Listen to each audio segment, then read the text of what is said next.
குருவே சரணம். இந்த பதிவில் நம்ம என்ன பார்க்க போகிறோம்னு பார்த்தீங்கன்னாக்கா, வசியம் செய்வது எப்படி ஈஸியான முறையில் நிறைய பேர் கேட்டீங்க.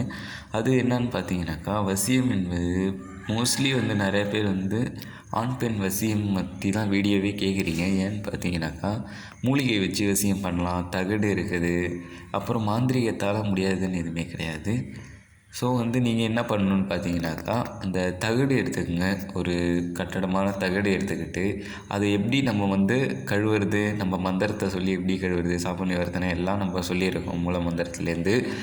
ஸோ நம்ம இப்போ ஃபஸ்ட்டு எடுத்தோடனே இதுக்கு தேவையான பொருட்கள் என்னன்னு பார்த்தீங்கன்னாக்கா, தகடுங்க, செப்பு தகடு, அப்புறம் தொட்டாசினிங்கி உங்களுக்கு நிறைய பேருக்கு தெரியும். அதோட வேர் எடுத்துக்கங்க, சாப நிவர்த்தனை பண்ணி. அதோட மந்திரமும் நான் சொல்லியிருக்கேன் உங்களுக்கு.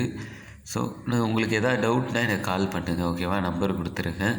நீங்கள் வசியம் செய்கிறது உங்களுக்கு முழு மனசோடு நீங்கள் இறங்கி பண்ணணும், ஓகேவா? இந்த 8 இன்ச்சு தகடு எடுத்துக்கிட்டு அதில் நான் எந்திரத்தை உங்களுக்கு காட்டினேன்ல, ஃபஸ்ட்டு காட்டினது அந்த எந்திரத்தை வரைஞ்சிக்கிட்டு இதுக்கு குளிச்சுட்டு சுத்தமாக மனசோடு பண்ணிக்கிட்டு நீங்கள் எந்த பொண்ணையோ ஆணையோ வசியம் பண்ணணுமோ அவங்களோட 2 ஃபோட்டோ எடுத்துக்கிட்டு உங்களுக்கு என்ன தேவைன்னு பார்த்தீங்கன்னா, இந்த எந்திரத்தை வரைஞ்சிங்க இல்லையா, 4 மூலையிலையும் 4 எந்திரம் இதே மாதிரி வச்சுக்கிட்டு 4 ஃபோட்டோ வச்சுருங்க. உங்களுக்கு முழு டீட்டெயில் வேணும்னா எனக்கு கால் பண்ணுங்கள்.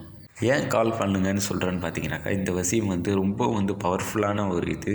ஏன்னா சித்தர்கள் அந்த காலத்தில் சொல்லி வச்ச ஒரு வசிய முறை இது உங்களுக்கு எப்படி செய்து தரணும்னு அது முறையாக பயின்றவங்க செஞ்சால் அது நல்லது, நீங்களே பண்ணுறதை விட. அதான் சொல்கிறேன், கால் திஸ் நம்பர்.